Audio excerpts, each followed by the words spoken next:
ஆழத்தமிழ் உரைத்தொடர் 8. முரசின் மீது காற்று மோதினால் கூட போர் என எண்ணுவான் என் தலைவன். ஔவை பாடல். இழையணி பொலிந்த என்ற புறநானூற்று பாடலுக்கு உரை விளக்கம் அளிப்பவர் ஆசான் மா. செந்தமிழன் அவர்கள். பாடல் திருமதி சீர்செல்வி. இழையணி பொலிந்த இழிந்து கோட்டல் கொள்மடவரல் உண்கண் வாழ்நுதல் விரலி ஒரு நரும் உளரோ நும் மகஞ்சலை நாட்டு ஒரு நரும் உளரோ நும் மகஞ்சலை நாட்டு என வினவலானா பொறுபடை வேந்தே என வினவலானா பொறுபடை வேந்தே எரிகோலஞ்ச அரவினன்ன சிறுவன் மள்ளருமுளரே எரிகோலஞ்ச அரவினன்ன சிறுவன் மள்ளருமுளரே அதன்று பொதுவில் தூங்கும் விசையுறு தண்டுமை வழி பொருதெண்கள் கேட்பின் அது போர் என்னும் என்னையும் உளனே. அதன்று பொதுவில் தூங்கும் விசையுறு தண்டுமை வழி பொருதெண்கள் கேட்பின் அது போர் என்னும் என்னையும் உளனே. நன்றி. அனைவருக்கும் வணக்கம். இன்றைய பொருள் விளக்கத்திற்குரிய பாடல் புறநானூற்றின் 89ஆம் பாடல். இயற்றியவர் ஔவை. பாடப்பெற்றோன் அதியமான் நெடுமானஞ்சி. இழையணி பொலிந்த ஏந்துகோட்டல்குள் மடவரல் உண்கண் வாழ்நுதல் விரலி குறுநரும் உளரோ நும் அகன்றலை நாட்டு என வினவல் ஆனா பொறுபடை வேந்தே.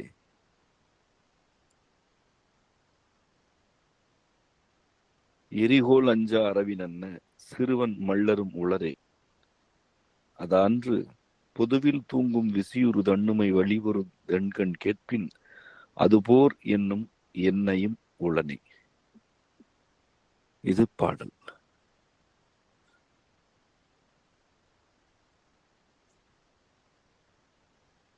ஔவை அதியமான் நெடுமான் அஞ்சியின் எதிரி என்று இருக்கும் ஒரு வேந்தனிடம் பாடுவதாக அமைந்தது இது.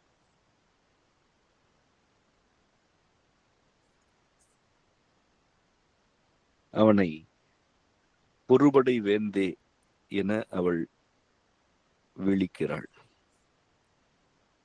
பொறுதல் என்பது மோதுதல், எதிர்த்தல் என பொருள் கொள்ளத்தக்கது. பொறுபடை வேந்தே என்கையில் எதிர்த்து மோதும் படை கொண்ட வேந்தே என்று ஆகும். அவ்வாறு அதியமானை எதிர்த்து மோதும் படை கொண்ட வேந்தனிடம் அவள் என்ன கூறுகிறாள் எனில்,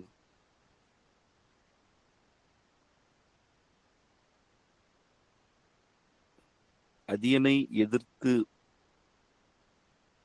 படை திரட்டும் வேந்தனே, நீ உன் நாட்டில் உள்ள அல்லது உன் எதிரே இருக்கும் விரலி ஒருத்தியிடம்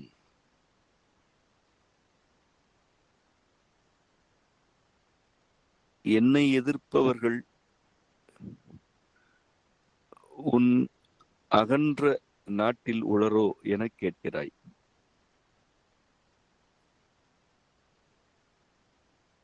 என தொடங்குகிறாள். ஒரு நுட்பமான பாடல். இதனை படிப்படியாக விளங்கிக் கொள்ள வேண்டும். அவ்வை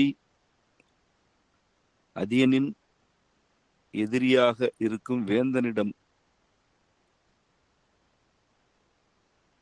உரையாடுகிறாள். அந்த உரையாடலில் அவள் என்ன கூறுகிறாள் என்றால், அந்த வேந்தன் ஒரு விரலியிடம்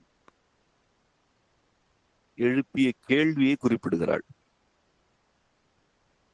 அதியனை எதிர்க்கும் வேந்தன் விரலி ஒருத்தியை பார்த்து, விரலியே, உன்னுடைய அகன்ற நாட்டில் என்னை எதிர்க்கும் பொருணர் எவரேனும் இருக்கிறார்களா என கேட்கிறான். விரலி எனப்படுபவள் அக்காலத்தில் இருந்த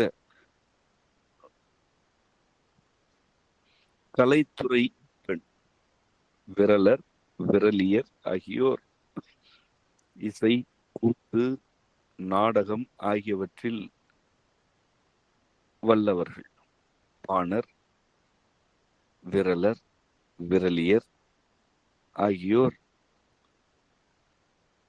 இசை, நாடக, கூத்து குழுவினர். இவர்களில் கூத்தர், விரலர், விரலியர், பாணர் ஆகியோர் யாவரும் தூது செல்வதற்கும் தொழிற்படுத்தப்பட்டனர். இவர்களுக்கு தூது செல்லல் ஒரு தொழிலாகவும் இருந்தது. பாடலின் உள்ளே இருக்கும் விரலி அதியமான் நெடுவான் அஞ்சியின் நாட்டைச் சேர்ந்தவள் என்று நாம் கருதலாம். அதியன் நாட்டைச் சேர்ந்த விரலியிடம் அதியனை எதிரியாக கருதி மோத துடிக்கும் ஒரு வேந்தன் கேள்வி எழுப்புகிறான். உன் அகன்றலை நாட்டில் என்னை எதிர்க்கும் பொருணர் எவராவது இருக்கிறார்களா என்று கேட்கிறான். இதற்கு என்ன பொருள் என்றால், விரலியே, அதியன் என்ற உன்னுடைய வேந்தனை என்னை எதிர்க்கும் பொருணனாகவே நான் கருதவில்லை என்பது பொருள். வம்பு செய்வது போல் அவன் கேட்கிறான். உன் நாட்டில் என்னை எதிர்க்கும் எவராவது இருக்கிறார்களா என்று கேட்பதே அதியனை ஒரு பொருட்டாகவே கருதவில்லை என்பதன் அறிகுறி. இதனை அவ்வை பாடலில் பதிவு செய்கிறாள். பொறுபடை வேந்தனே, நீ விரலியிடம் இவ்வாறு கேள்வி எழுப்பினாய், அதற்கு நான் பதில் உரைக்கிறேன் என்று பாடலின் பிற்பகுதியில் அவள் மிடுக்காக எள்ளி நகையாடும் வகையில் ஒரு பதிலை உரைக்கிறாள். அது என்ன என காணும் முன் பாடலின் முற்பகுதியில் உள்ள நுட்பங்களை ஒவ்வொன்றாக நோக்குவோம். இழையணி பொலிந்த ஏந்துகோட்டல்குள் மடவரல் உண்கண் வாழ்நுதல் விரலி. விரலிக்கு இவ்வளவு விவரணைகள். இந்த விரலி எப்படிப்பட்டவள் என்றால் இழை அணி பொலிந்த ஏந்துகோட்டு அல்குள் கொண்டவள். இழை அணி என்பது இழைத்து செய்த ஓர் அணிகலனை அணிந்திருக்கும் என்று. பொலிந்த என்றால் அவ்வாறு அணிந்து கொண்ட அணிகலனால் பொலிவு பெற்ற என்று பொருள். ஏந்துகோட் அல்குல் என்பது ஒரு நுட்பச் சொல். அல்குல் என்பது பெண் உறுப்பை குறிப்பது. ஏந்து கோட்டல்குல் எனப்படுவது அப்பெண் உறுப்பின் வடிவ மிடுக்கினை குறிப்பது. அல்குல் ஏந்து கோடு அல்லது ஏந்தலாக வரையறை கொண்ட வடிவில் இருப்பது இளமைக்குரியது.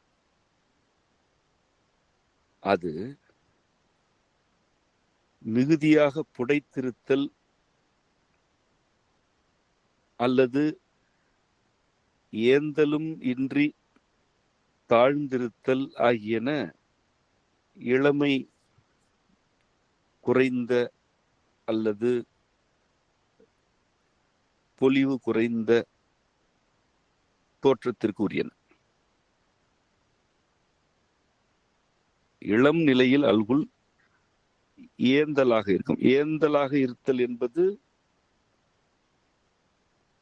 அது மிகுதியாகவும் புடைத்திருக்காமல் தாழ்ந்தும் இருக்காமல் ஒரு ஒரு மேடு போன்ற தோற்றம். அதை ஏந்துதல் என்பதற்கு உரிய பொருளை புரிந்து கொள்ள வேண்டும். அது பெண் உறுப்பு தொடர்பானது என்பதனால் கூடுதலாக விளக்க நான் விரும்பவில்லை. ஆனால் அது இளமைக்கு உரிய தோற்றத்தின் குறிப்பு.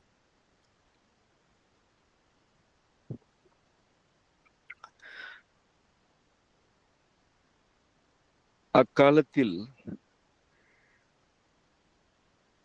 கீழ் இடையில் அல்குலின் மேல் கோடு எங்கிருக்கிறதோ அவ்விடத்தில் அணிகலன் பூண்டிருப்பது வழக்கம். அவ்வணிகலன் அல்குலை நோக்கி கீழ் நோக்கி தொங்கிக் கொண்டிருப்பது வழக்கம். அது அணிகலன் அணியும் மரபில் தொன்று தொட்டு இருந்து வந்தது. இது விரலி என இருக்கும் அப்பெண்ணின் இளமையையும் தோற்ற பொலிவினையும் குறிப்பதற்காக கூறப்படுகிறது.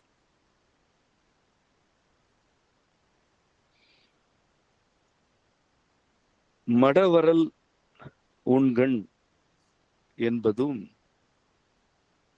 நுட்பங்களை உள்ளடக்கிய சொற்கள்தாம். மடவரல் என்பதனை அறிவில் குன்றிய என பொருள் கொள்ளும் வழக்கம் இருக்கிறது. அது அவ்வாறு அல்ல. அரல்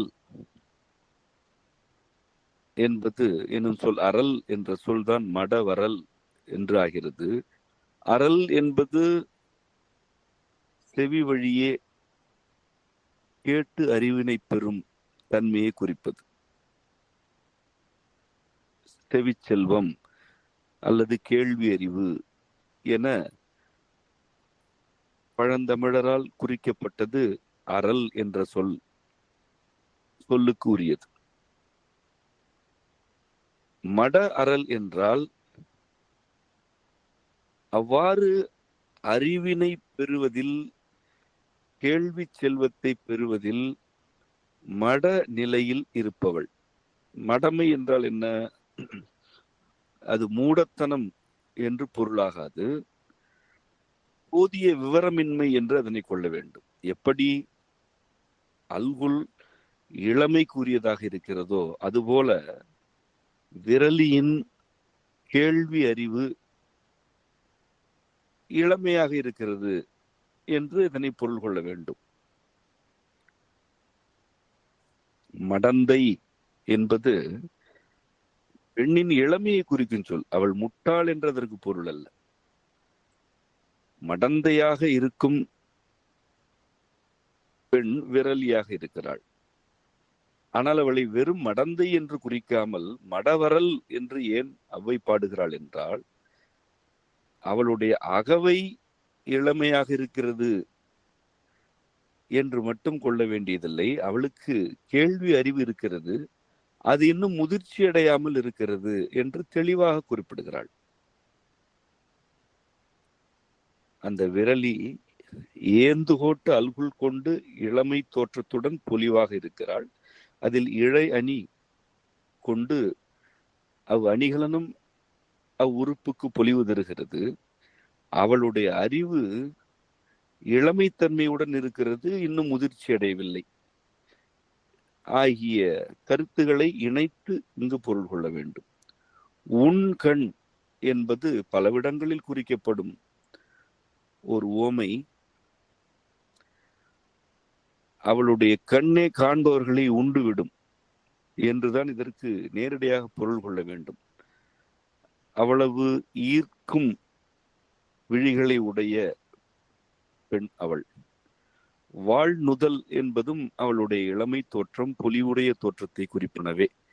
வாழ் போன்ற நெற்றியை கொண்டவள் என்று அதற்கு பொருள். வாழ் என்பது வெளிச்சம், ஒளி என்று பொருள் கொள்ளத்தக்கது. அது ஒளிரும் தன்மை கொண்ட கீற்று போன்ற கூரிய நெற்றி என்று ஆகும். நெற்றி வாழ் போல் இருக்கிறது. அவளுடைய அறிவு இன்னும் முதிர்ச்சி அடையாமல் மடவரல் என்று இருக்கிறது. அல்குல் ஏந்துகோட்டு தன்மையில் இருக்கிறது. இழை அணி உறுப்புக்கு பொலிவு தருகிறது. இப்படிப்பட்ட விரலி அவள். இவ்வாறான பெண்ணிடம்தான் எதிரி வேந்தன் உன் நாட்டில் என்னை எதிர்க்கும் பொருணர் உளரோ என கேட்கிறான். இப்படி ஒரு இளம் பெண்ணிடம் அதியனை இழிவு செய்து பேசிக் கொண்டிருக்கும் வேந்தனை கண்டு அவ்வை பொறுத்து கொண்டிருப்பாளா என்ன? அங்கு வருகிறாள்.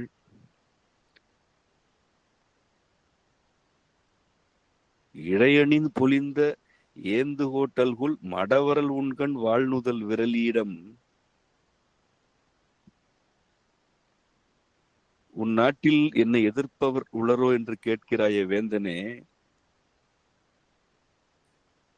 நான் பதில் உரைக்கிறேன் என்கிறாள். ஏனென்றால் அவள்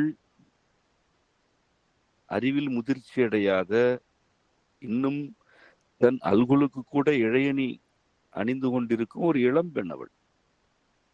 அவளிடம்தான் இப்படியெல்லாம் வினவ இயலும். இதோ நான் இருக்கிறேன், எங்கே என்னிடம் பேசு என்பது போல்தான் வந்து நிற்கிறாள்.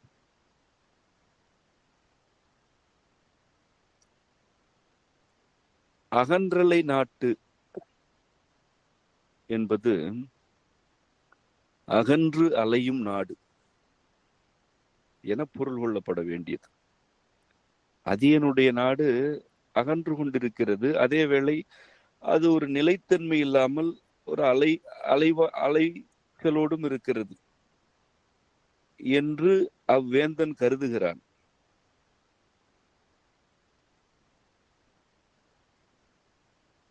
அதியன் நாட்டை பற்றிய ஒரு கேலி குறிப்பு தான் அது. நாடு என்னவோ அகன்று கொண்டிருக்கிறது என்கிறீர்கள், ஆனால் இதுதான் எல்லை என்று வரையறுக்க இயலாத அளவிற்கு அங்கும் இங்கும் பூசல்கள் இருக்கின்றன என்பது அதற்கு உரிய மறைபொருள், மறைவான கருத்து. இப்படி அந்த வேந்தன் அதியனுடைய நாட்டு எல்லை, பரப்பு ஆகியவற்றை கேலி செய்கிறான். என்னை எதிர்ப்பவர்கள் உளரோ என்று அறிவில் முதிர்ச்சியடையாத ஒரு விரலியிடம் வினவுகிறான். இவற்றையெல்லாம் கண்ணுற்ற அவ்வை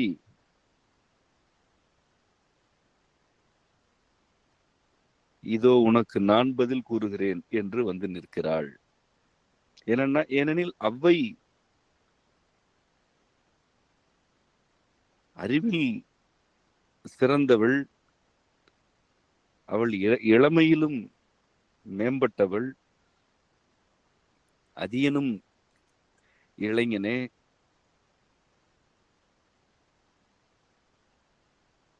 அவனுடைய வீரம் ஔவையால் பெரிதும் போற்றப்பட்டிருக்கிறது. ஔவையின் பாடும் திறனும் அவளுடைய மெய்யறிவும் வீரமும் துணிவும் பல்லாயிரம் ஆண்டுகளாக இன்றும் நம்மால் புகழப்படுகிறது. அத்தகைய தன்மை கொண்ட அவ்வை விரலியிடம் வினவிக் கொண்டிருந்த வேந்தனுக்கு எதிரே வந்து நின்று அதியன் எப்படிப்பட்டவன் என்று பதிலுரைக்கிறாள். எரிகோல் அஞ்சா அரவின் அன்ன சிறுவன் மல்லரும் உளரே.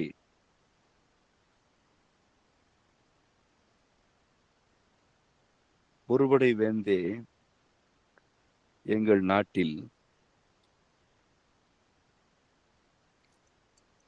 சிறுவர்கள் வலிமையான மல்லர்களாக இருக்கிறார்கள். மல்லர் எனப்படுவோர் போர் தொழிலில் ஈடுபடுவோர். அது ஒரு வீரக்கலை. மல்லு எனப்படுவது ஒரு வீரக்கலை. அது உடலால் மோதுவது, கருவிகளின்றி பொருதி போரிடும் முறை அது. அவ்வாறு போரிடுவோர் மல்லர் எனப்பட்டனர். உடல் வலிமையால் ஒருவரை ஒருவர் மோதி போரிடுவதற்கு உரியோர் மல்லர் ஆவர். அதில் கருவி சார்பு இல்லை.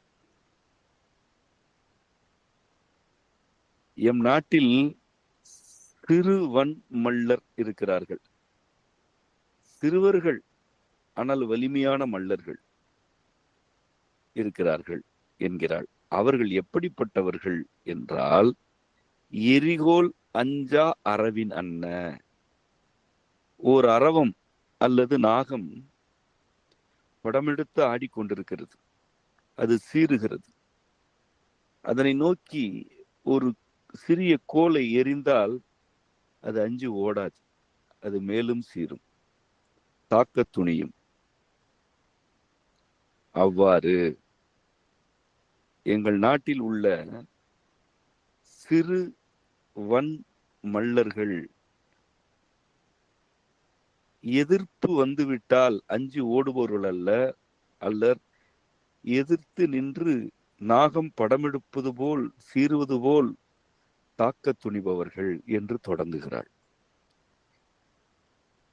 நீ என்னை எதிர்க்கும் பொருணர் இருக்கிறார்களா என்று கேட்கிறாய். அந்த கேள்வி நீ அறிவில் முதிர்ச்சியடையாத ஒரு விரலியிடம் முன்வைத்து விட்டாய். அவள் என்ன பதில் சொல்லிவிடுவாள்? இதோ நான் சொல்கிறேன். எங்கள் நாட்டில் உன்னை எதிர்ப்பதற்கு பொருணர்கள் எல்லாம் தேவையில்லை. சிறுவர்கள் போதும். அவர்கள் எரிகோல் அஞ்சா அரவினை போன்றவர்கள். எதற்கும் அஞ்ச மாட்டார்கள், எவருக்கும் அஞ்ச மாட்டார்கள் என்கிறாள். எரிகோல் என்பது ஒரு கருவி. அந்த கருவியை எந்த கருவி துணையும் இல்லாத நாகம் தன் உடலால் எதிர்க்கும். கருவிக்கு அஞ்சாமல் உடலால் தன் துணிவை வெளிப்படுத்துவது எரிகோல் அஞ்சா அரவு. மல்லர் எனப்படுவோர் கருவி இல்லாமல் போரிடும் திறன் கொண்டவர்கள். அதுதான் அவர்கள் தேர்ச்சி அடையும் கலையே என்பதனால் அம்பு, வேல், ஈட்டி ஆகியவற்றை அவர்கள் மீது எரிந்தாலும் அஞ்சி ஓடுபவர்கள் அல்லர். வெற்று உடலோடு தினவெடுத்து கருவி கொண்டு தாக்க வருபவர்களை துரத்துபவர்கள் அவர்கள். அப்படிப்பட்ட மல்லர்களும் வயதில் முதிர்ந்தவர்கள் அல்லர், சிறுவர்கள். அவர்கள் வன்மல்லர், அவர்கள் வலிமையான மல்லர்கள் என்று கூறுகிறாள். இது முதல் நிலை. அடுத்த நிலையில் தன் தலைவன் எப்படிப்பட்டவன் என்று கூறுகிறாள். பொதுவில் தூங்கும் விசியுறு தன்னுமை வழிபொரு தென்கண் கேட்பின் அதுபோர் என்னும் என்னையும் உளனே. ஊரின் பொதுவே தன்னுமை என அழைக்கப்படும் தோல் கருவி தூங்கி கொண்டிருக்கும். அதாவது அந்த தோல் கருவி ஒரு இடத்தில் வைக்கப்பட்டிருக்கிறது. அது எப்படிப்பட்டது என்றால் விசி உரு தன்னுமை. விசி எனும் சொல் தன் மீது படுபவற்றை மிகுதியாக வீசுதல் என்ற பொருள் கொண்டது. விசி விசை என்று வளர்ச்சி அடைகிறது. விசியின் முதல் நிலை அல்லது முந்து நிலை விசு. விசுதான் வீசு என்று வளர்கிறது. விசி உரு தன்னுமை என்றால் தன் மீது படும் ஒன்றை மிகுதியாக அல்லது பெருக்கி வெளிப்படுத்துதல் என்றாகும். அதுதான் விசி உறுதல். தன் மீது ஒன்று படுகிறது என்றால் அந்த ஒன்றை பலவாக பெருக்குதல் விசி உறுதல். தன்னுமை என்பது ஒரு தோல் கருவி. அந்த தோல் கருவி தன் மீது ஒரு தாளம் முழங்கப்பட்டால் அதிர்வை பெருக்கி மிகுந்த ஒலி எழுப்பக்கூடியது. அதுதான் விசியுறு தன்னுமை. தோல் கருவிகளில் ஒவ்வொன்றுக்கும் தனித்தன்மைகள் உண்டு. அழுத்தமாக தட்டினாலும் குறைவாக ஒலி எழுப்பும் கருவிகள் உண்டு. குறைவாக தட்டினால் அல்லது மென்மையாக வருடினாலும் மிகுதியாக அதிரத்தக்க தோல் கருவியும் உண்டு. இந்த விசியுறு தன்னுமை எனப்படுவது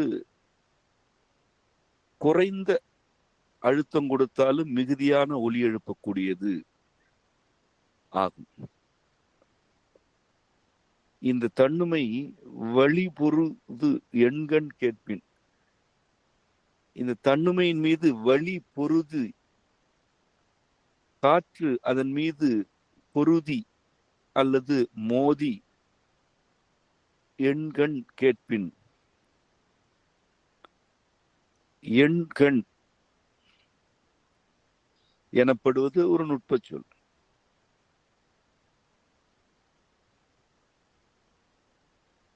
இத்தோல் கருவியின் மீது காற்று மோதுகிறது.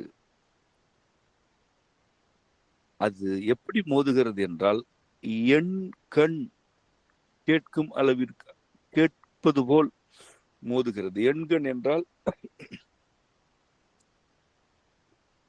எண் என்பது 8 என்ற எண்ணிக்கையை குறிக்கும்.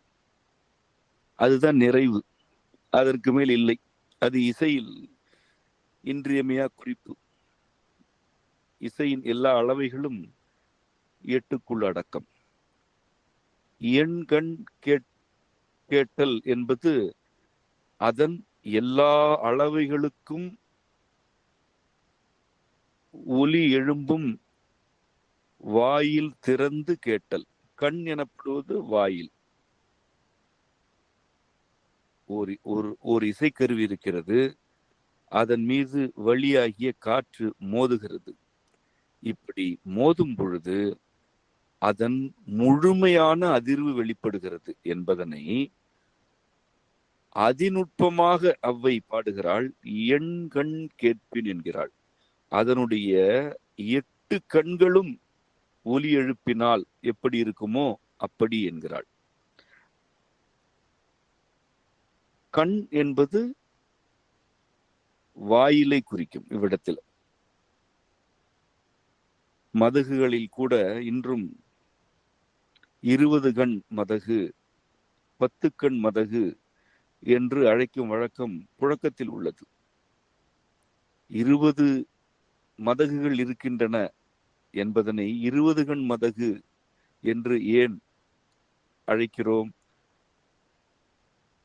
மதகு எனப்படுவது நீர் திறப்பிற்கும் அடைப்பிற்கும் உரிய வாயில். ஆதலால் அதனை கண் என்கிறோம். கண் எனும் சொல் திறப்பிற்கும் அடைப்பிற்கும் உரிய வாயில் எனும் பொருள் கொள்ளத்தக்கது. எண்கண் என்பது இருக்கும் எல்லா அளவைகளும் வாயிலாக கொண்ட எனும் பொருள் கொண்டது.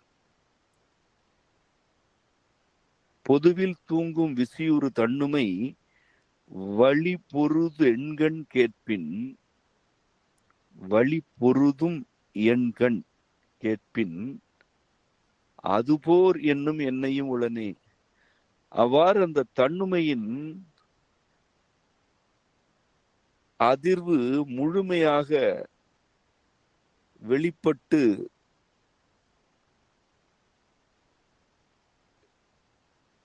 வெளியே கேட்கிறது என்றால் அந்த ஒலி போருக்கான அழைப்பு என்று கருதி எண்ணி போருக்கு கிளம்புவோம் என்று புறப்படும் என் தலைவனும் அந்த நாட்டில்தான் இருக்கிறான் என்கிறாள்.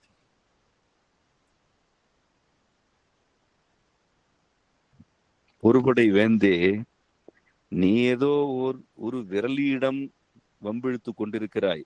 அவளே அறிவில் முதிர்ச்சி அடையாதவள். அவள் தன் ஏந்துகோட்டு அல்குலுக்கு கூட இழையணி அணிந்து கொண்டு வந்து நிற்கிறாள். அந்த இளம்பெண்ணிடம் போய் நீ உன் நாட்டில் என்னை எதிர்க்கும் வேந்தர் உளரோ என்று கேட்கிறாய். அவளை விடு, இதோ நான் வந்திருக்கிறேன். உனக்கு என்ன எதிரி வேண்டும்? அவ்வளவுதானே. அதியனுடைய நாட்டில் உள்ள வன் மல்லர்கள் பெரியவர்கள் அல்ல, சிறுவர்கள்.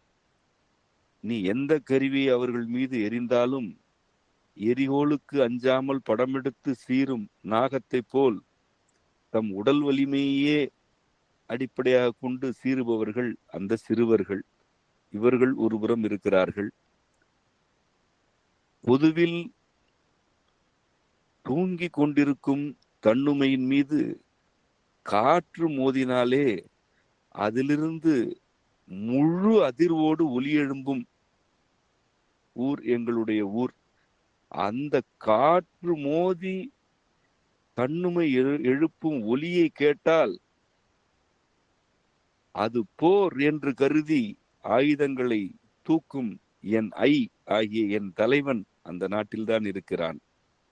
போதுமா என்பது போல் கேட்கிறாள்.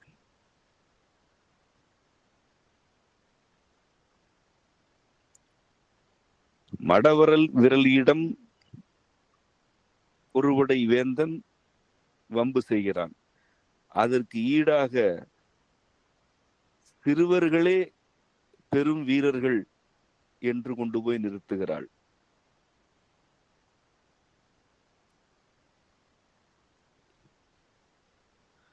எதிர்ப்பவர்கள் இருக்கிறார்களா என்று எதிரி வேந்தன் கேட்கிறான்.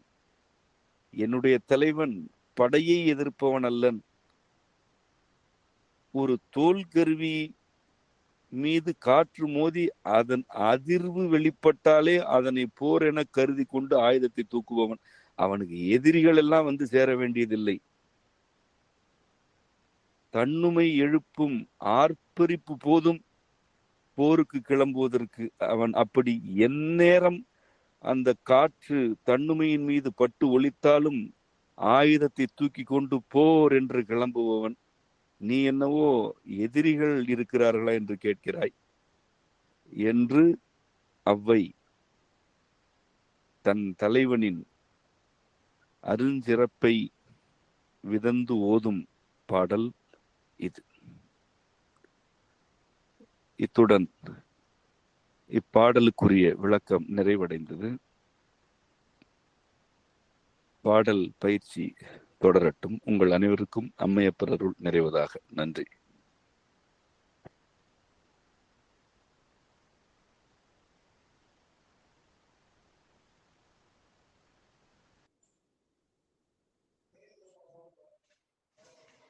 இழையணி பொலிந்த இழிந்து கோட்டல் கொள்மடவரல் உண்கண் வாழ்நுதல் விரலி பொருநரும் உளரோ நம் மகஞ்சலை நாட்டு பொருநரும் உளரோ நம் மகஞ்சலை நாட்டு எனவினவலானா பொறுபடை வேந்தே எனவினவலானா பொறுபடை வேந்தே எரிகோலஞ்ச அரவினன்ன சிறுவன் மள்ளருமுளரே எரிகோலஞ்ச அரவினன்ன சிறுவன் மள்ளருமுளரே அதாஞ்சு பொதுவில் தூங்கும் விசையுறு தண்டுமை வழி பொருதெண்கள் கேட்பின் அது போர் என்னும் என்னையும் உளனே. அதாஞ்சு பொதுவில் தூங்கும் விசையுறு தண்டுமை வழி பொருதெண்கள் கேட்பின் அது போர் என்னும் என்னையும் உளனே. நன்றி. ஒவ்வொரு வாரமும் செம்மை தமிழ் பயில் வகுப்பு நடைபெற்று வருகிறது. இந்த தமிழ் பயில் வகுப்பில் இணைய கட்டணம் இல்லை. தமிழ் பயில் வகுப்பில் இணைய விரும்புவோர் வாட்ஸ்அப் செய்தி அனுப்ப வேண்டிய எண் 988 0077421. நன்றி.